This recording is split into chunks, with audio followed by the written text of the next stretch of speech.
Hello friends, English with Arijit sir YouTube চ্যানেলে তোমাদেরকে স্বাগত। আশা করি তোমরা খুব ভালো আছো। তো আমরা আজকে এই ভিডিওতে ম্যাকবেথের গল্পটাকে কন্টিনিউ করব। একটা ভিডিও আমি অলরেডি আপলোড করেছি যেখানে ম্যাকবেথের কিছুটা পোর্শন পড়িয়েছি। এই ভিডিওতে তারপর থেকে কন্টিনিউ করব। তো তোমরা যারা প্রথম পার্টটা দেখোনি তাদেরকে আমি রেকমেন্ড করব তারা অবশ্যই প্রথম পার্টটা দেখে নিও। তারপর এই ভিডিওটা দেখলে তোমাদের বুঝতে অনেকটাই সুবিধা হবে। তো চলো আর কথা না বলে আজকের ক্লাসটা স্টার্ট করি। তো কি বলেছে দেখো, Inverness the castle of Macbeth was pleasantly situated on a hill and the air about it was sweet and wholesome. অর্থাৎ ম্যাকবেথের দুর্গ যেটির নাম হলো ইনভারনেস। তাহলে তোমাদেরকে কিন্তু এটা একটু মনে রাখতে হবে যে ম্যাকবেথের ক্যাসেল বা দুর্গের কি নাম ছিল না, ইনভারনেস। ওয়াজ প্লিজেন্টলি সিচুয়েটেড, সেটি অত্যন্ত মনোরমভাবে অবস্থিত ছিল অন আ হিল, একটা পাহাড়ের ওপরে। অ্যান্ড দ্য এয়ার অ্যাবাউট ইট, এবং তার চারিপাশের যে বাতাসটা, ওয়াজ সুইট অ্যান্ড হোলসাম, সেটা ছিল খুব মিষ্টি এবং খুব স্বাস্থ্যকর। হোলসাম কথাটা মানে হচ্ছে স্বাস্থ্যকর। তাহলে এই যে পার্টিকুলার কয়েকটা লাইন পড়লাম, এখান থেকে কিন্তু বেশ কয়েকটা ইম্পর্টেন্ট এমসিকিউ তোমাদেরকে মনে রাখতে হবে। প্রথমত কি না, ম্যাকবেথের ক্যাসেলের কি নাম ছিল? ইনভারনেস। সেটা কোথায় অবস্থিত ছিল না, অন আ হিল, একটা পাহাড়ের ওপরে। তার চারিপাশের বাতাসটা কেমন ছিল না, সুইট অ্যান্ড হোলসাম, মিষ্টি এবং খুব স্বাস্থ্যকর। এই কয়েকটা ইনফরমেশন তোমরা একটু মাথায় রাখবে, এমসিকিউ এর জন্য ইম্পর্টেন্ট হতে পারে। নেক্সট কি বলেছে, the নেস্টস that the swallows or the marlets had built under all the jutting fridges and buttresses of the building. কি তো বলছে দেখো, দ্য নেস্টস মানে হচ্ছে বাসা, পাখির বাসা। দ্যাট দ্য সোয়ালোজ অর দ্য মার্লেটস, তাহলে দুটো পাখির নাম এখানে বলা হয়েছে, একটা হচ্ছে সোয়ালো এবং আর একটা হচ্ছে মার্লেট। এটাও তোমাদেরকে মনে রাখতে হবে যে ম্যাকবেথের ক্যাসেলে কোন কোন পাখির বাসা ছিল। এক হচ্ছে সোয়ালো এবং আর একটা হচ্ছে মার্লেট।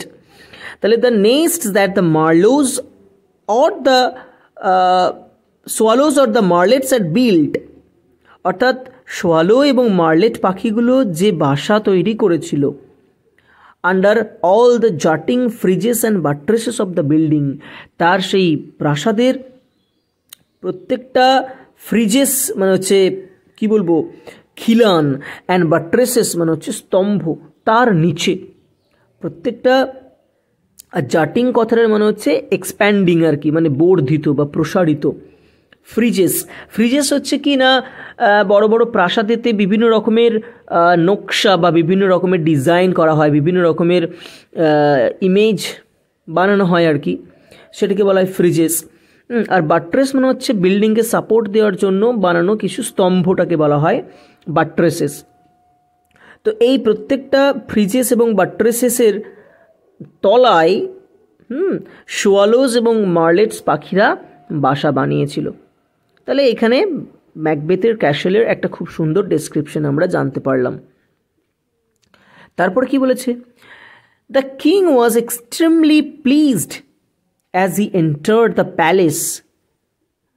রাজা যখন সেই দুর্গের মধ্যে প্রবেশ করলেন বা সেই প্রাসাদের মধ্যে প্রবেশ করে তিনি কিন্তু অত্যন্ত সন্তুষ্ট বা অত্যন্ত খুশি হয়েছিলেন।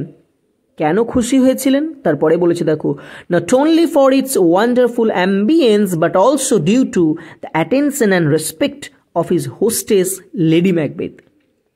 শুধুমাত্র যে সেই প্রাসাদের চমৎকার অসাধারণ পরিবেশের জন্য তাই নয়, but also due to the attention and respect of his hostess Lady Macbeth. তাছাড়াও কিসের জন্য না, হোস্টেস, হোস্ট হচ্ছে ম্যাকবেথ এবং হোস্টের ওয়াইফকে বলা হয় হোস্টেস। আজকে হোস্টেসকে লেডি ম্যাকবেথ। তাহলে লেডি ম্যাকবেথের অ্যাটেনশন, তার যে মনোযোগ, তার যে সম্মান, সেই সম্মান এবং মনোযোগ এই দুটো পেয়েও কিন্তু রাজা অত্যন্ত খুশি হয়েছেন।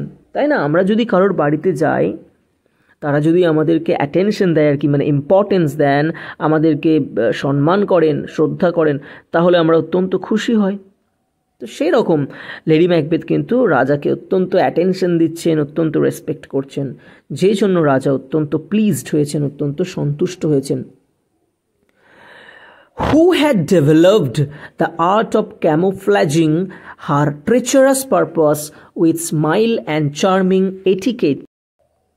এবার কি হচ্ছে না, লেডি ম্যাকবেথ রাজার সামনে একটা অত্যন্ত কি বলবো, একটা খুব মনোরম, একটা খুব সুন্দর ব্যবহার করছেন, কিন্তু তার পিছনে তিনি কিন্তু একটা ষড়যন্ত্র করছেন।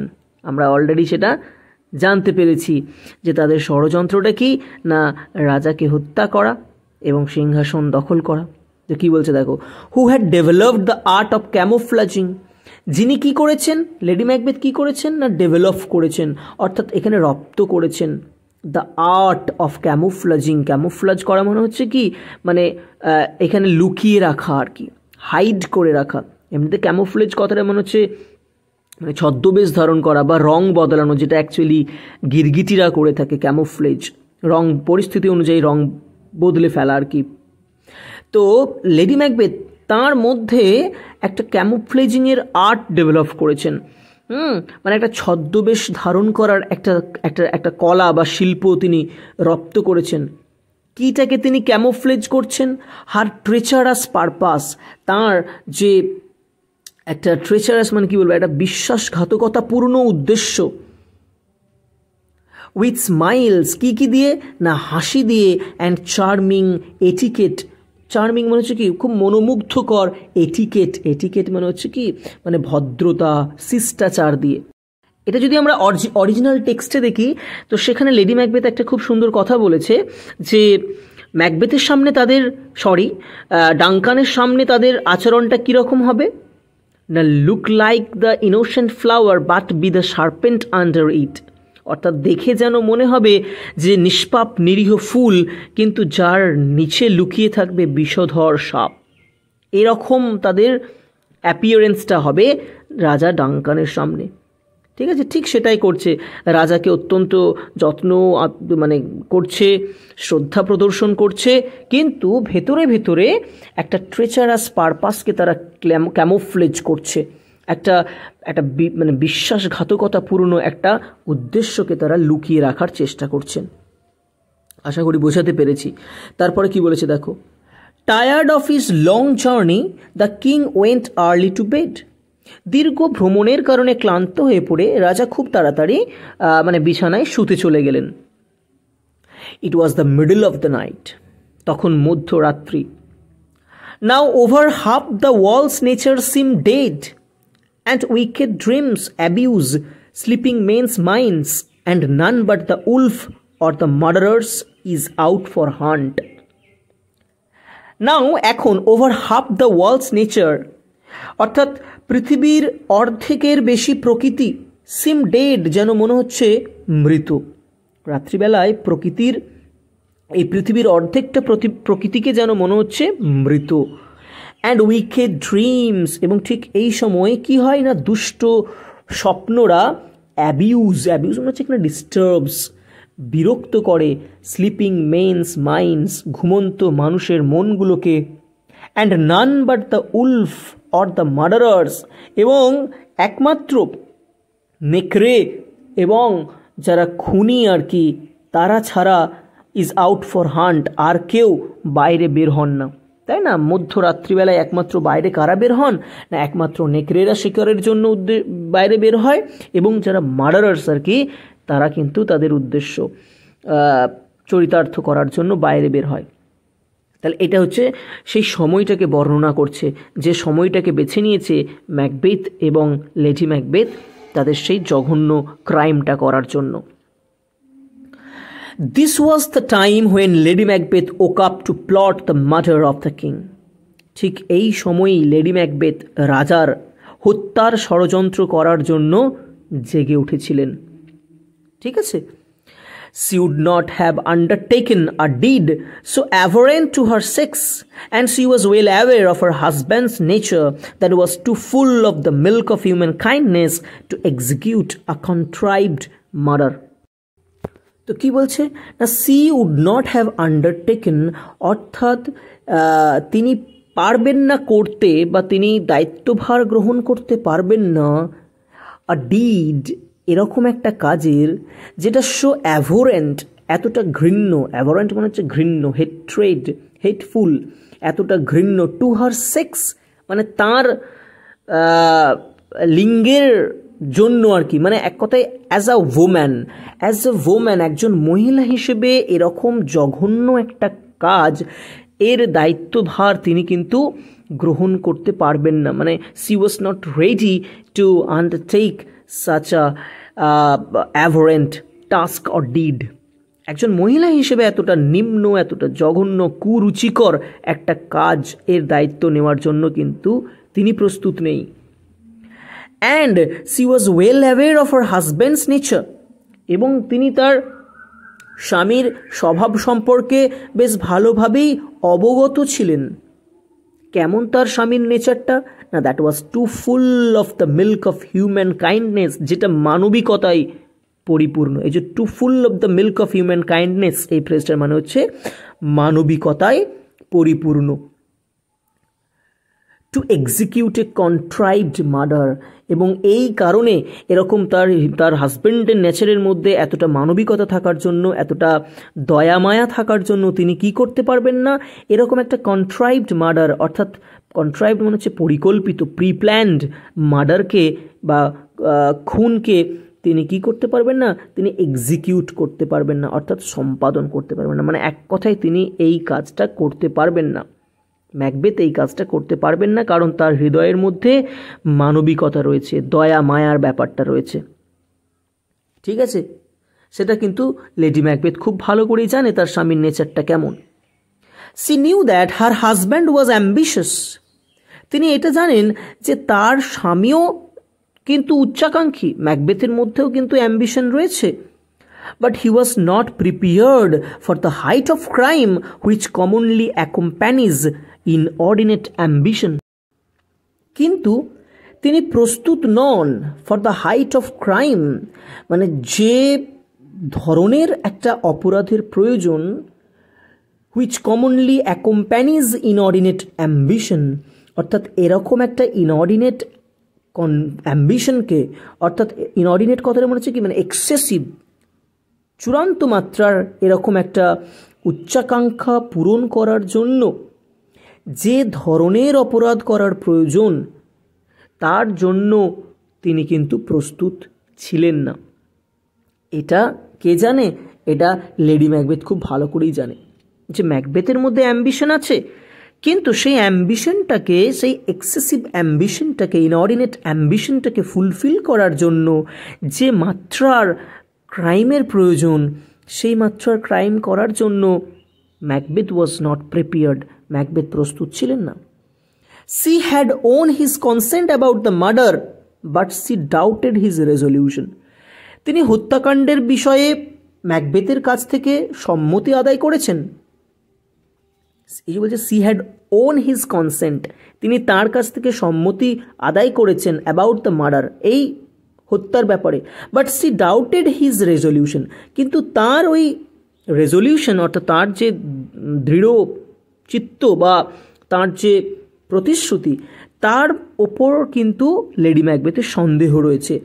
অ্যান্ড সি ফিয়ার্ড, এবং তিনি ভয় করেন the natural tenderness of his disposition could defeat the purpose, যে তার মধ্যে যে ন্যাচারাল টেন্ডারনেস আছে, একটা the natural tenderness of his disposition মনে হচ্ছে নেচার, মানে তার স্বভাবের মধ্যে যে একটা মানে কোমল ব্যাপার রয়েছে আর কি, একটা নমনীয় বা কোমল ব্যাপার রয়েছে, সেটা কি করবে না, কুড ডিফিট দ্য পারপাস, অর্থাৎ এই লক্ষ্য পূরণের পথে বাধা হয়ে দাঁড়াতে পারে। এটা ভয় পাচ্ছেন লেডি ম্যাকবেথ। ঠিক আছে, তারপর কি বলেছে? So armed with a dagger she approach the king's chamber, তাই একটা ড্যাগার অর্থাৎ ছোড়া হাতে নিয়ে তিনি নিজেই কিন্তু রাজার কক্ষের দিকে এগিয়ে গেলেন। দেয়ার সি ফাউন্ড, সেখানে গিয়ে তিনি দেখলেন ডাঙ্কান ইন সাউন্ড স্লিপ, যে ডাঙ্কান গভীর ঘুমের মধ্যে ঘুমাচ্ছেন। And as she viewed him earnestly, এবং যখন তিনি তাকে খুব আন্তরিকভাবে দেখলেন ডাঙ্কানকে, there was something in his face which resembled her own father, তিনি তার মুখে এমন কিছু দেখলেন যা তার বাবার মতো ছিল, অর্থাৎ তিনি এক কথায় নিজের বাবার মুখের সঙ্গে ডাঙ্কানের মুখের একটা মিল দেখতে পেলেন, তাই না? নিজের বাবার সঙ্গে ডানকানের মুখের একটা মিল তিনি খুঁজে পেলেন। Thus she had not the resolution to proceed further. তাই আর এগিয়ে যাওয়ার মতো মানসিক দৃঢ়তা তার মধ্যে ছিল না। লেডি ম্যাকবেথ মানসিক দৃঢ়তা, সে রেজলিউশন হারিয়ে ফেললেন যখন ডাঙ্কানের মুখের মধ্যে মুখের সঙ্গে নিজের বাবার মুখের সদৃশ্য বা মিল খুঁজে পেলেন। She returned to confer with her husband. এখানে কনফার মানে হচ্ছে কনসাল্ট। তিনি তার স্বামীর সঙ্গে কনসাল্ট করার জন্য, অর্থাৎ পরামর্শ করার জন্য তিনি কিন্তু ফিরে এলেন। He thought there were strong reasons against the murder. এখানে হি বলতেন ম্যাকবেথ। ম্যাকবেথ মনে করেন there were strong reasons, অর্থাৎ যথেষ্ট শক্তিশালী কারণ রয়েছে against the murder, অর্থাৎ এই হত্যার বিপক্ষে, রাজাকে হত্যার বিপক্ষে কিন্তু যথেষ্ট শক্তিশালী কারণ রয়েছে বলে ম্যাকবেথ মনে করেন। কি সেই কারণগুলো? কি বলছে? Macbeth was not only a subject but also a close relative of Duncan. Macbeth শুধুমাত্র একজন প্রজাই নন, বরং তিনি ডাঙ্কানের একজন ঘনিষ্ঠ আত্মীয়, যেটা আমরা একদম প্রথমেই পড়েছিলাম। বিসাইডস, পাশাপাশি, he had been a host to the king. তিনি আজকের জন্য রাজার হোস্ট, অর্থাৎ অতিথি সেবক। রাজা তার বাড়িতে আজকে গেস্ট, অতিথি। So his duty would be to protect the king for the threat of the murderers. কাজেই তাঁর দায়িত্ব হলো রাজাকে হত্যাকারীর থ্রেট থেকে, অর্থাৎ হুমকি থেকে রক্ষা করা। মার্ডারার্সের থ্রেট থেকে রাজাকে প্রোটেক্ট করাটা হলো ম্যাকবেথের দায়িত্ব। Not to bear the dagger himself, নিজের হাতে ছোড়া ধরাটা নয়, তাই না? যেটা সে করতে চলেছে আর কি। রাজাকে প্রোটেকশন দেওয়াটা তার দায়িত্ব। বাড়িতে গেস্ট এলে সেই গেস্টকে প্রোটেকশন দেওয়াটা আমাদের কর্তব্য। সেই গেস্টের এগেনস্টে চক্রান্ত করে মেরে ফেলার, গেস্টকে হত্যা করার চক্রান্ত করাটা আমাদের কখনোই কর্তব্য হতে পারে না। He also thought how just and benevolent a king was Duncan. তিনি আরও ভাবলেন যে কতটা ন্যায়পরায়ণ, কতটা প্রজাহিতৈষী একজন রাজা Duncan. How clear of offence to his subjects, এবং তিনি তার প্রজাদের কাছে কতটা অপরাধ মুক্ত। How loving to his nobility that their subjects were doubly bound to avenge his death.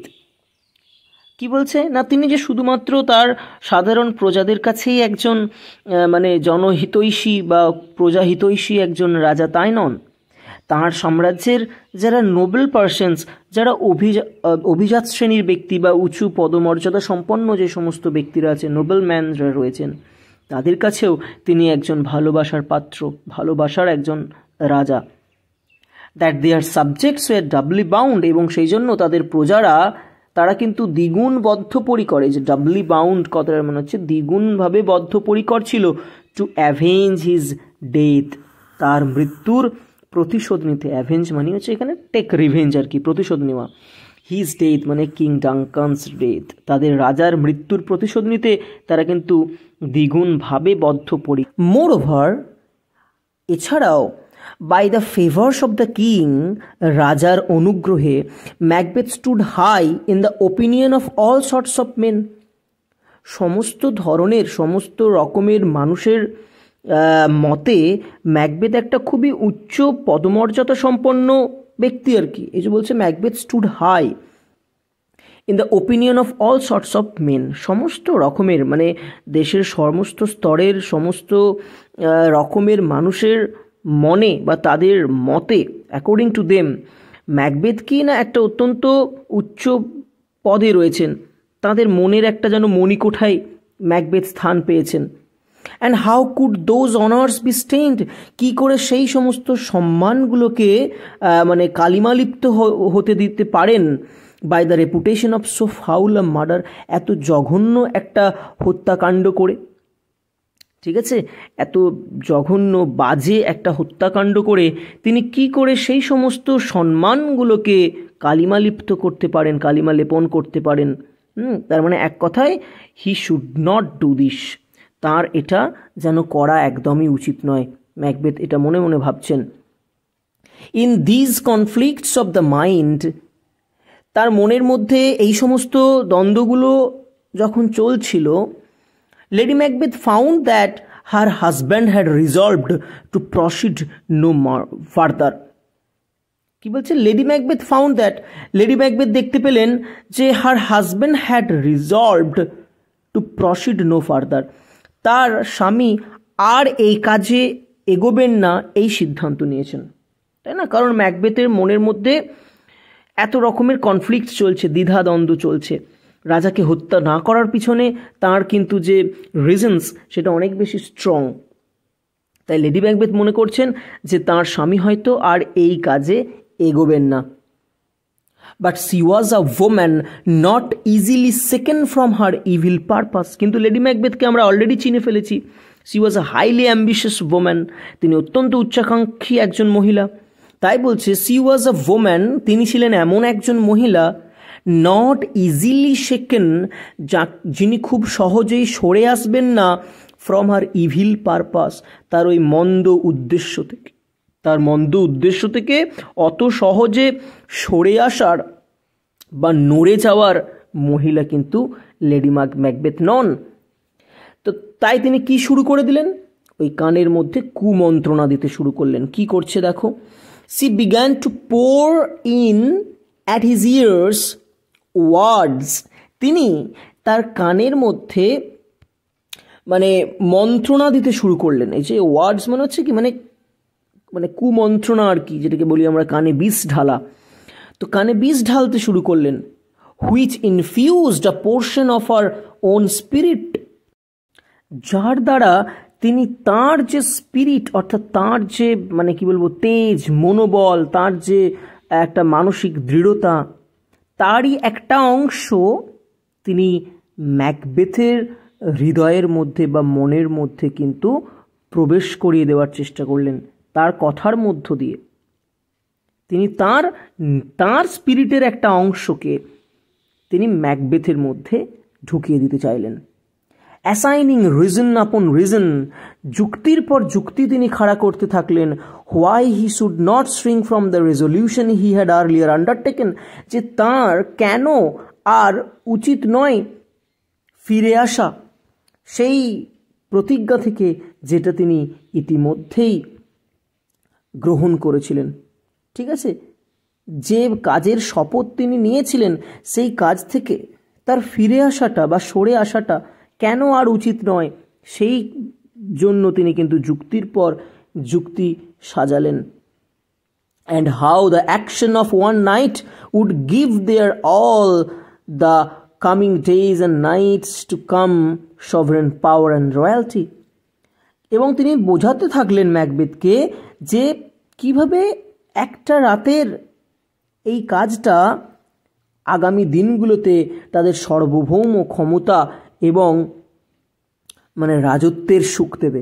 এই যে বলছে যে how the action of one night, কিভাবে একটা রাত্রের কাজ উড গিভ, তাদেরকে দেবে their all the coming and days and nights, তাদের সমস্ত যে আসন্ন সামনের যে দিন রাত্রি, তাদেরকে কি দিতে চলেছে না সভরেন পাওয়ার অ্যান্ড রয়্যালটি, তাদেরকে একটা সার্বভৌম ক্ষমতা এবং একটা রাজত্বের, অর্থাৎ তারা স্কটল্যান্ডের রাজা হবে, রাজা রানী হবে, তাই তারা কিন্তু সেই রাজত্বের সুখ ভোগ করবে। এটা তাকে বোঝানোর চেষ্টা করছেন। She even accused him of cowardice and fickleness for reverting to his decision. তিনি আর কি করছেন?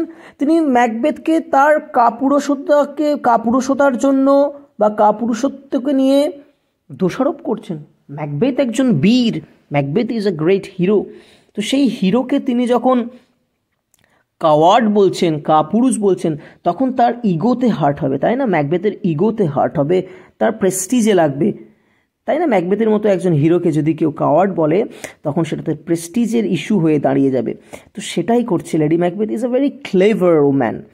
তিনি ম্যাকবেথকে কাওয়ার্ডাইস অ্যাকিউজেশন করছেন যে ইউ আর আ কাওয়ার্ড, তুমি একজন কাপুরুষ, সেই জন্য তুমি তোমার পূর্বের শপথ থেকে এইভাবে সরে আসছো। অ্যান্ড ফিকেলনেস, তার যে চপল মতি বা অস্থির চিত্ত। ফিকেলনেস আমরা কাকে বলি? যে এই মুহূর্তে একটা ডিসিশন নিচ্ছে, পরক্ষণে সেই ডিসিশনটা পাল্টে ফেলছে, এরকম যাদের মানে মানসিক অবস্থা তাদেরকে আমরা বলি ফিকেল মাইন্ডেড। তাহলে ফিকেলনেস for reverting to his decision, তিনি তার রিভার্টিং টু হিজ ডিসিশন অর্থাৎ তিনি তার সেই আগের যে সিদ্ধান্ত সেই সিদ্ধান্ত থেকে রিটার্ন করছেন। রিভার্টিং মানে হচ্ছে রিটার্নিং, পূর্বের সিদ্ধান্ত থেকে ফিরে আসার জন্য তিনি কিন্তু তাকে কাওয়ার্ডাইজ এবং ফিকেলনেস এইরকম অভিযোগ বা দোষারোপ করছেন।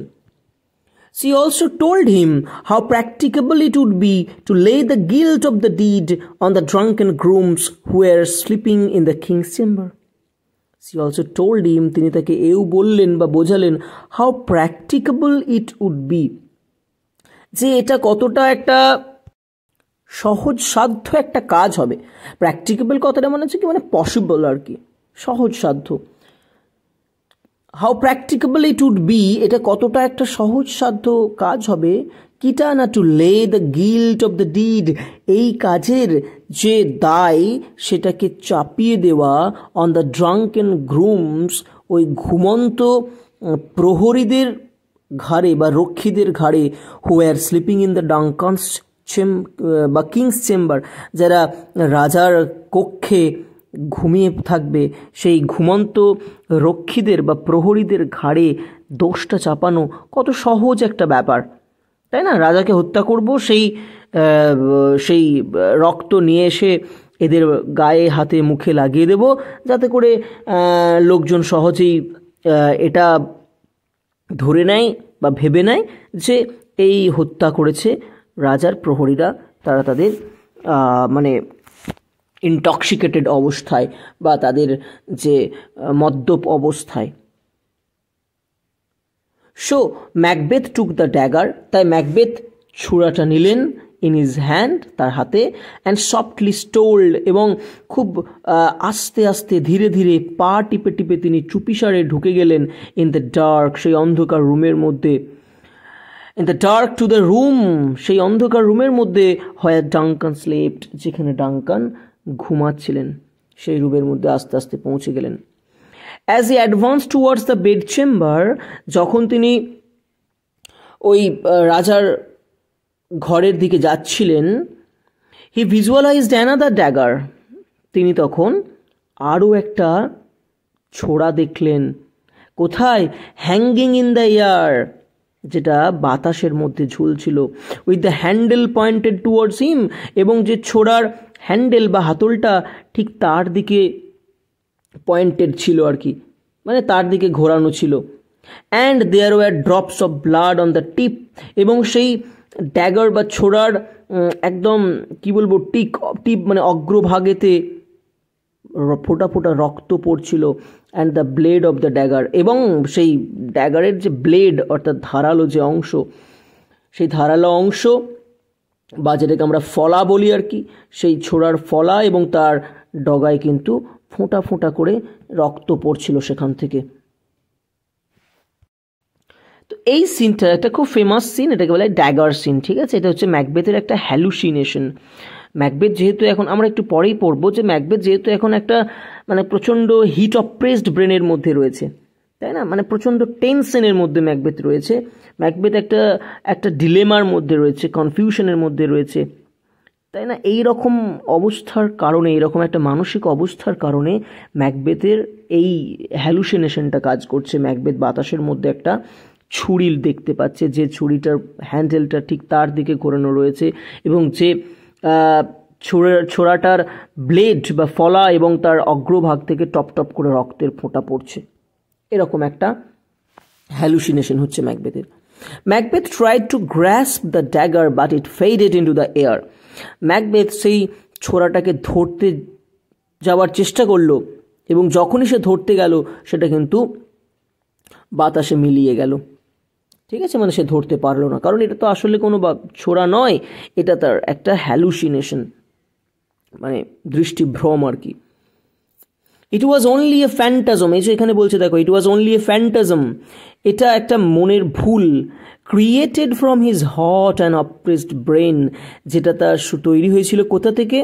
এই মনের ভুলটা তৈরি হয়েছিল ফ্রম হিজ হট, মানে তার উত্তপ্ত, এখানে উত্তপ্ত মানে কি, মানে উত্তেজিত, অ্যান্ড অপ্রেসড ব্রেন, অপ্রেসড মানে হচ্ছে ভারাক্রান্ত যে তার মন, for the business he had in hand, কারণ সে যে কাজটা করতে চলেছেন সেই কাজের যে একটা চাপা উত্তেজনা, সেই কাজের ফলে তার ব্রেনে যে একটা প্রচণ্ড পরিমাণ প্রেশার, ভার, এই সকল কারণেই কিন্তু এই হ্যালুসিনেশনটা তৈরি হয়েছিল, এই বাতাসে ছড়িটাকে সে দেখতে পাচ্ছিল। তারপরে কি বলেছে, ওভারকামিং দিস ফিয়ার, এই ভয়কে অতিক্রম করে উঠে ম্যাকবেথ এন্টার্ড ডাঙ্কানস রুম, ম্যাকবেথ ডাঙ্কানের কক্ষে প্রবেশ করলেন, অ্যান্ড স্লিউ দ্য হ্যাপলেস কিং, এবং হতভাগ্য রাজাকে, হ্যাপলেস মানে হচ্ছে কি হেল্পলেস এক কথায়, মানে হতভাগ্য অসহায় রাজাকে স্লিউ করলেন, অর্থাৎ হত্যা করলেন, with one stroke of the dagger, ঠিক আছে, ছোড়ার এক ঘায়ে তিনি কিন্তু রাজাকে এক কোপে হত্যা করে ফেললেন। Just as he was about to leave the room, ঠিক যে সময় তিনি রুমটা ছেড়ে বেরিয়ে আসতে যাবেন, ওয়ান অফ দ্য গ্রুমস, একজন প্রহরী, হু are sleeping in the chamber, যিনি ওই রাজার চেম্বারের মধ্যে ঘুমাচ্ছিলেন, লাভড, হেসে উঠলেন, অ্যান্ড ক্রাইড আউট, এবং চিৎকার করে বলে উঠলেন, মার্ডার, অর্থাৎ খুন, ফর হুইচ, যার ফলে both of them woke up, তারা দুজনেই জেগে উঠলেন, বাট দেন, কিন্তু তারপর, ওয়ান অফ দেম সেড, তাদের মধ্যে একজন বলে উঠলেন, গড ব্লেস আস, ঈশ্বর আমাদের আশীর্বাদ করুন, অ্যান্ড দ্য আদার রেসপন্ডেড, এবং অন্যজনও বলে উঠল, আমেন, অর্থাৎ তথাস্তু, ঠিক আছে, এটা রিলিজিয়াস ওয়ার্ড, আমেন হচ্ছে রিলিজিয়াস ওয়ার্ড, যখন কেউ গড ব্লেসেস বলে তখন বাকিদেরকে আমেন বলতে হয়, আমেন বলে রেসপেক্ট করতে হয়। And went of to sleep, এবং তারপর তারা কিন্তু আবার ঘুমিয়ে গেলেন। তাহলে এই জায়গাটা কি হলো না, ম্যাকবেথ যখন খুনটা করে বেরিয়ে আসবেন, হঠাৎ করে একজন প্রহরীর ঘুম ভেঙে যায় এবং সে বলে ওঠে যে মার্ডার, প্রথমে বলে ওঠে মার্ডার অর্থাৎ একটা খুন, তারপরে বলল যে একজন বলে উঠল গড ব্লেসাস, ঈশ্বর আমাদের আশীর্বাদ করুন, অন্যজন সেটাকে রেসপন্ড করে বলল আমেন অর্থাৎ তথাস্তু, এবং তারপর কিন্তু তারা আবারও ঘুমিয়ে পড়ল।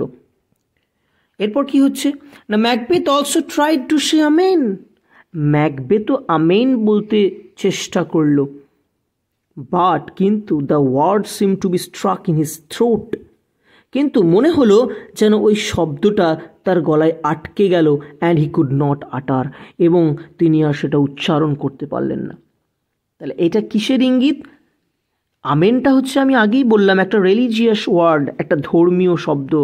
ধর্মীয় শব্দ কারা উচ্চারণ করতে পারেন না, যাদের সোলটা পিওর, যাদের সোল এখন করাপ্টেড নয়, তারা একমাত্র আমেন বলতে পারেন। তাহলে ম্যাকবেথ যে মাত্র রাজাকে হত্যা করলেন, from that very instant, from that very moment, the soul of Macbeth has become corrupted, ম্যাকবেথের হৃদয় কিন্তু করাপ্টেড হয়ে গেছে।